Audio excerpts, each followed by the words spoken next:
From the Chicago Sun-Times newsroom, I'm Natasha Korecki, and this is Off Message, where we go beyond the talking points to the heart of the issues in Chicago, Springfield, and Washington.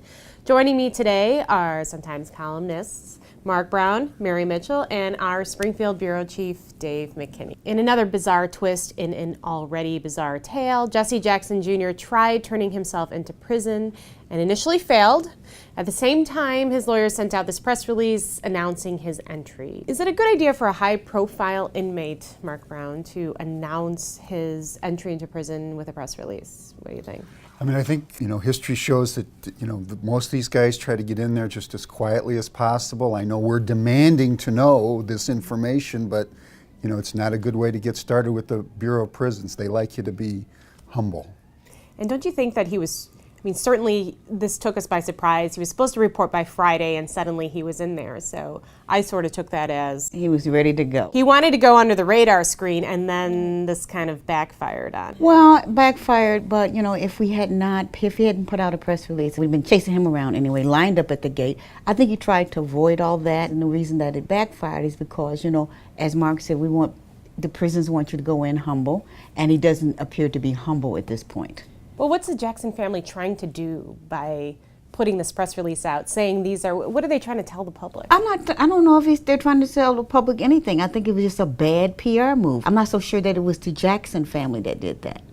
Yeah, there were some consultants who were saying that pretty much everything they did was not a good idea. What do you think, Dave? I just think that, a guy like Jackson, he lived a celebrity lifestyle, and that's the hardest thing for him to give up right now. And I think that's why we're seeing him do this.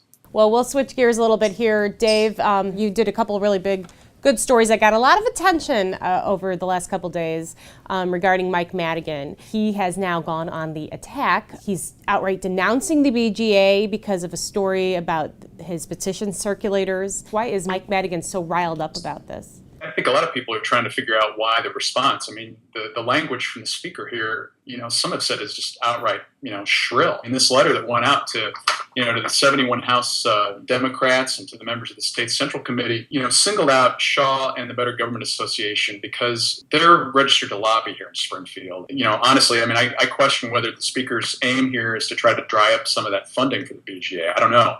But, from the BGA standpoint, they came out today with a fundraising letter off of this. So for them, they see it as a big deal. It's going to maybe raise them more money. Well, it's interesting because he was criticizing Shaw for bullying, but isn't that sort of what Madigan's doing here? I think it's just he's rubbed Madigan in the wrong way in this. I think it's really funny, though, that it gives us an insight into Madigan's personality. He usually doesn't react to anything. But now you have somebody who's actually able to prick him and make him come out.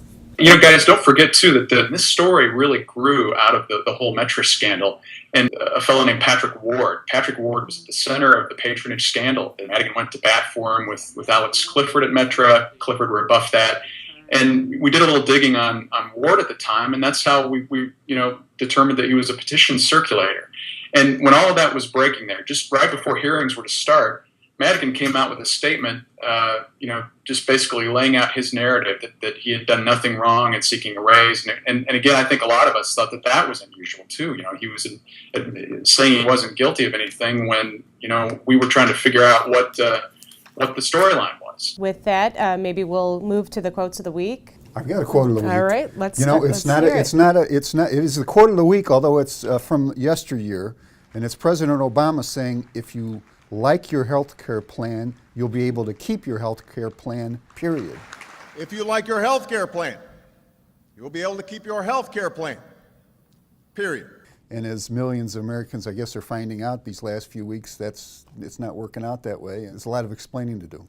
Right. What do you got, Mary? I would say that my quote of the week would probably come from anybody who had any testimony before the commission looking into Obamacare.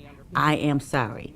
I apologize. I want to apologize to you. And we apologize for that. That's what we've been hearing all week, so that would be my quote. I apologize. Dave? Listen, I think we go back to the Madigan letter here. He accuses Shaw of having an agenda to impugn the Democratic Party. I think, we were talking about Rod Blagojevich and Jesse Jackson Jr. Those guys have impugned the party a lot more than I think Andy Shaw is here. Okay, and I'll circle back to Jesse Jackson Jr., attorney Tricia Hoffler saying of her client's entry in prison, quote, "We thought he was accepted." With that, thank you for joining us, and we will see you next week.